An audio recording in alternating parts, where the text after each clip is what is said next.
وما أرسلناك إلا رحمة للعالمين.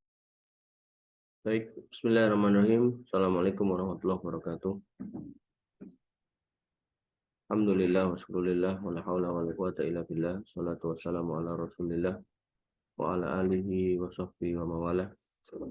Wa nifidin azani Allah wa iyyakum. Alhamdulillah, puji syukur kehadirat Allah Subhanahu wa taala.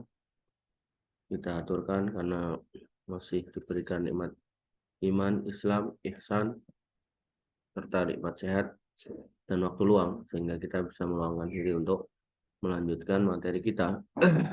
Kita sampai di bab yang ke-27, yaitu babu fadlu silaturahim, yaitu bab keutamaan menyambung silaturahmi. Ya, sekali lagi silaturahmi di sini konteksnya adalah dengan keluarga ya. Jadi kalau dengan teman SD, dengan orang-orang yang tidak ada hubungan kekerabatan, maka itu lebih ke menyambung pertemanan, ya, bukan silaturahmi. Artinya kepada keluarga keutamaannya lebih besar atau lebih banyak daripada kepada selain keluarga. Wa an Abi Hurairah, dari Abi Hurairah, ata rajulun, datang seorang laki-laki ila Nabi Sallallahu Alaihi Wasallam, pada Nabi SAW, faqala, dan beliau berkata, laki-laki itu, ya Rasulullah, wahai Rasulullah, innali korobatan, aku punya seorang korobah. Ini diterjemahkan dalam bahasa Indonesia karib. Jadi karib itu dari kata korobah, seorang saudara karib atau kerabat. Asiluhum, aku berusaha menyambung silaturahmi kepada mereka. Wayak tauna, dan ketika tak sambung mereka kok nggak mau. Ini kan kayak pertanyaan beberapa di antara kita berapa hari yang lalu, gitu. Udah ngucap salam tapi nggak dibales, gitu. WA nggak dibales, telepon nggak diangkat, gitu. Asiluhum wayak taun. Jadi masalah manusia itu dari dulu sampai sekarang tuh mirip, gitu. Cuman beda sarana. Kalau sekarang ada handphone, ada macam-macam, dulu nggak ada. Tapi intinya sama. Ya. Hasiluhum wayak taun wa uhsinu ilaihim, dan aku berbuat baik kepada mereka, udah tak apii gitu. Wa yusiun, tapi mereka sebaliknya malah berbuat jelek. Udah tak baikin malah mereka berbuat jelek kepada saya. Wa yusiuna ilayya, berbuat jelek kepadaku. Wa yajhaluna alayya, dan bahkan mereka nggak cuman berbuat jelek gitu.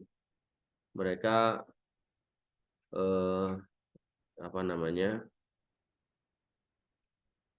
diterjemahkan di sini bersikap acuh. Orang gagas, tidak peduli dengan aku gitu. Tidak menganggap keberadaanku gitu. Wa ahlumu anhum, padahal saya berbuat halim. Halim itu bermurah hati, berbuat lembut, berbuat ramah juga bisa gitu. Bermurah hati kepada mereka, ramah kepada mereka gitu. Tapi kok perlakuannya kayak gitu gitu. Qala, maka beliau SAW bersabda, la in kana kama taqul, sekiranya yang mbok omongke itu bener. Ya, artinya enggak kamu tambahin, enggak kamu kurangin, bener kayak gitu. Ka'annama tusifuhumul malla, maka seolah-olah mereka itu sedang memakan api, bara api gitu. Artinya sikap mereka itu tidak menguntungkan diri mereka sama sekali. Ya, sikap kayak gitu nggak ada bagusnya sama sekali.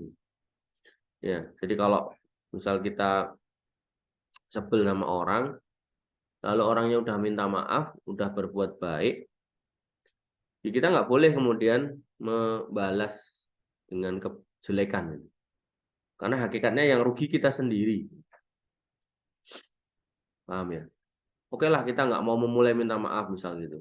Tapi kalau orangnya sudah minta maaf, orangnya sudah berbuat baik, sudah merubah apa yang menjadi kesalahan, kok kita tetap nggak mau peduli, maka hakikatnya yang keliru atau yang salah ya kita sendiri, gitu. Bahasa di sini adalah karena kaan nama tusifuhumul mal, gitu. Seolah-olah dia itu memakan bara api, gitu. Wala yazalu ma'akam minallahi dhuhirun alaihim, dan kamu senantiasa melakukan hal itu. Artinya kamu tetap ada di jalan kebaikan itu. Kamu nggak balik balas jadi jahat gitu kan. Kamu tetap baik kayak gitu, tetap mbok senyumin, tetap mbok perlakuan baik tuh keluarga yang kayak gitu tadi. Jadi ada keluarga yang disambung dia malah mutus, diperbuatin baik dia malah berbuat jelek, bahkan dia nggak peduli dengan kita. Kok kamu tetap kayak gitu, kata Nabi SAW. Sikapmu sebagai orang kamu masih tetap baik, sedangkan saudaramu, ya, kok masih kayak gitu, maka di sini dikatakan la yazalu ma'aka minallahi dhahirun alaihim madum ta'ala dzalik, gitu. Maka Allah akan senantiasa beserta kamu ketika keadaanmu seperti ini. Beserta ketika seseorang itu sudah disertai oleh Allah, ya maka berlaku hadis ihfadullah yahfaduka.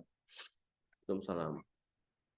Yaitu jagalah batasan Allah maka Allah akan menjagamu. Ihfadillahi tajidhu tujahaka. Ketika kamu menjaga batasan Allah, maka Allah akan kamu dapati ada di dekat kamu. Ketika Allah sudah dekat dengan seorang hamba, maka apa yang terjadi? Wa idza sa'alaka fas'alillah. Kalau kamu butuh apa-apa, minta sama Allah, pasti dikasih gitu. Wa idza sta'anta fasta'in billah. Kalau kamu butuh pertolongan dari Allah, maka minta tolong, pasti akan ditolong. Artinya, orang yang didolimi saudaranya, dia sudah mencoba menyambung silaturahmi tapi masih diputus. Dia sudah berbuat baik tapi kok tetap dijelekin, bahkan diacuhkan, bahkan keberadaannya tidak diperhitungkan oleh saudaranya. Barangkali dia secara sosial miskin, atau secara pendidikan kurang, atau secara fisik ada kekurangan fisik gitu kan. Kok tetap diremehkan sama saudaranya. Maka orang yang tetap bersabar di atas hal itu, ya, maka dia akan selalu mendapat penyertaan Allah Subhanahu wa taala, sehingga tadi ketika meminta dia akan dikabulkan, ketika berdoa dia akan dijawab, ketika minta tolong dia akan ditolong, ya. Maka hati-hati sama saudara-saudara yang sudah baik sama kita kok kita kemudian nggak berbuat baik sama mereka, ya. Ini hal yang perlu istilahnya perlu dipahami bersama, bahwasanya berbuat baik kepada orang yang sudah meminta maaf itu penting gitu. Ya, karena Allah Subhanahu wa taala yaghfirud dzunuba jami'a. Allah itu mengampuni semua dosa ketika memang ditaubatin sebelum meninggal gitu kan.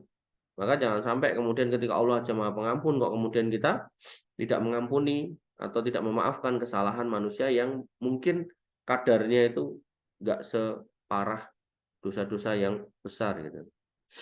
Wa nifidina azani Allah wa iyyakum. Kemudian hadis yang ke-53, an Abdurrahman ibni Auf radhiyallahu an, dari Abdurrahman bin Auf radhiyallahu an, annahu sami'a Rasulullah sallallahu alaihi wasallam yaqul, bahwasanya beliau mendengar Rasul SAW bersabda. Ini juga hadis yang terkenal ya, dihafalkan juga pas ya. Anar Rahman, aku adalah pencipta. Di sini dikatakan ana ar-Rahman, aku adalah ar-Rahman. Wa ana khalaqtur rahmah, dan aku menciptakan rahim. Jadi rahmah di sini diterjemahkan juga sebagai rahim. Wastaqaqtu laha ismi, dan aku bahkan meletakkan namaku pada si rahim itu. Jadi rahim itu dikasih nama, salah satu nama Allah diambil dari kata Ar-Rahman gitu kan. Maka faman wasolaha wasoltuhu. Maka barang siapa yang menyambungnya, maka aku akan menyambungnya. Disambung kebaikannya, disambung umurnya yang panjang, disambung rizkinya, ya, disambung keberlangsungan keturunannya. Gitu. Waman qata'aha batattuhu. Maka barang siapa yang memutuskan, maka aku akan memutuskannya. Rizkinya putus, keberkahannya putus, kemudahannya putus, kebahagiaannya putus, bahkan keturunannya putus. Innaka huwal abtar. Bisa terputus semuanya. Maka ketika Allah sudah menamakan rahim itu dari kata Asmaul Husna Rahman, maka di situ kemudian Allah menginginkan kaum muslimin itu saling bersaudara satu sama lain untuk bisa saling menghargai satu sama lain dan tidak saling mencaci gitu. Ya. Wanifidina jani Allah wa iyyakum. Kita masuk di hadis yang ke-54.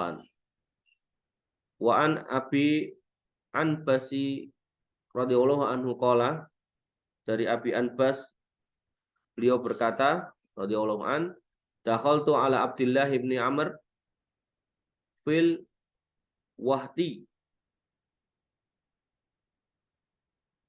Aku pernah menemui Abdullah bin Amr di Al-Wahdi. Al-Wahdi di sini dikatakan atau dijelaskan yaitu salah satu lokasi tanah yang ada di kota Taif, yakni ardon lahu bit Taif, yaitu tanahnya si Abu Amr yang ada di Taif.